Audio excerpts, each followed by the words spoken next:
Hi everybody, how are we all doing? I hope having a good week so far. So today is Thursday, the 1st of May 2014. We are now officially in May. The year is going by way too quickly. But anyway, here we are.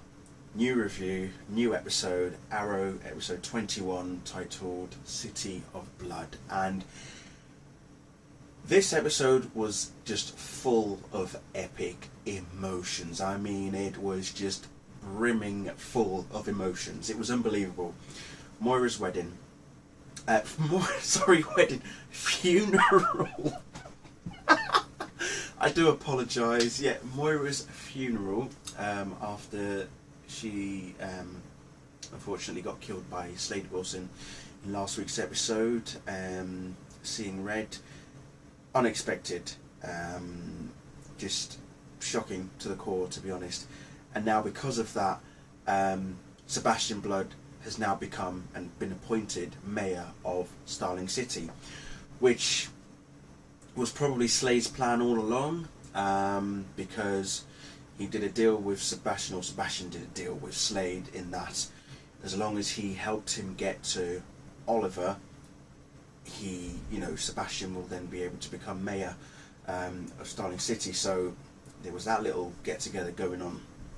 But the biggest part of this episode was how hurtful and just how emotional Oliver was feeling. I mean, I don't think we've ever seen him this low. He was so low, it was just unbelievable. Thea as well, she reached a very low point.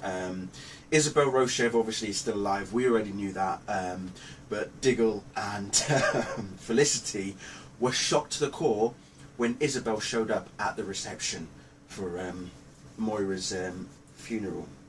And so they were both like, oh, wasn't she supposed to be dead, because Diggle did put a couple of bullets in her. So that was a very surprising thing for them. Yeah, and so as I say, so Isabel's come back, and what she does is she takes the Verdant Club from Thea.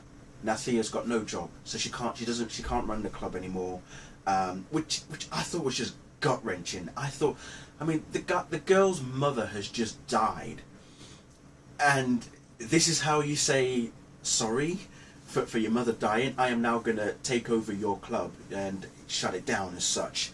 I was just like, how cold can you get? But then again, it is Isabel, so it was very, yeah, it was, in a way, it just wasn't surprising, but it was just so gut wrenching for Thea for that to happen.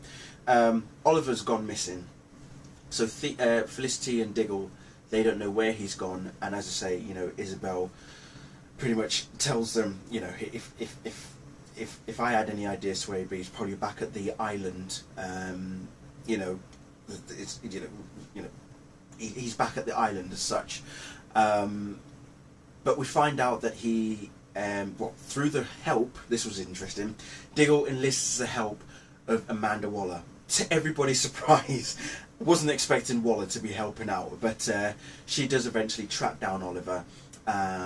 He actually has a second hideout. Go figure. Not surprising, but he is a billionaire. Well, was. So he has a second hideout, and he's been hiding out there for he wasn't present at his mother's funeral.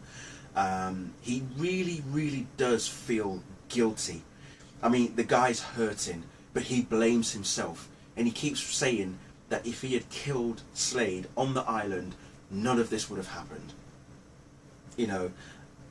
It really shocks him to the core that all this is happening. His whole entire world is just crumbling around him, and he just doesn't know what to do to make it better, other than give himself up. And that's what he decides to do. He decides to give himself up to Slade, because as we remember in last week's episode at the end, Slade did say to Oliver that there was one more person close to him that he was going to kill. We don't know who that is. My money's on Sarah. We don't see Sarah in this episode, because she has actually disappeared. She's gone somewhere. I think the hint of the season finale will give you an idea as to where she's gone. But the way that this episode was just, it had, as I say, gut-wrenching emotion. I mean, you would have been close to tears if you were really watching this episode. Then we find Oliver now knows that Laurel knows his secret, which was surprising for him, and surprising for us because we didn't expect to see Laurel in the gang already, even though she knew from Slade, which she tells Oliver, and much to Oliver's surprise, he's like, what? He did what? Never mind the fact that he told Thea that Malcolm Merlyn's her real dad. He's now told Laurel that Oliver is the Arrow, and just, you know, it's just unbelievable, incredible stuff. But yeah, it's just, it really was a gut-wrenching episode. But then action comes in. The action kicks in when eventually Laurel talks some sense into Oliver.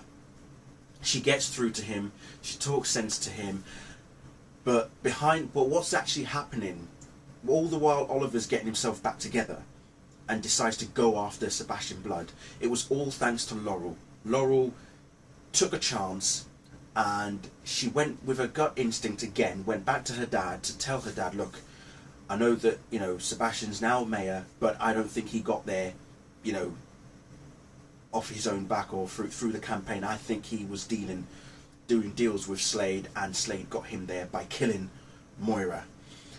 And her dad's thinking, are you nuts? Are you on your drugs again? But she wasn't. Her head's clear. She knew exactly what she was doing, and she did. She infiltrated, as I would like to say, Sebastian's office after he was elected mayor, and it became apparent that yes, he was part of he's partnered with Slade. So when that was revealed, that's when she then tells Oliver that she knows who he is, and then we then see Sebastian Blood's army ready. These men, all with Deathstroke masks. So I say Sebastian's army, but we would say that they're more Slade's army than anything. But yeah, so they're busy getting ready. They are ready to terrorize the city, and it gets to the point of where we actually see some of them dotted about in certain areas of the city. One of them's at a train station where Thea is at because she's about to leave town. We've got another one who gets arrested by the police, so he's infiltrated the police station, and they're just everywhere.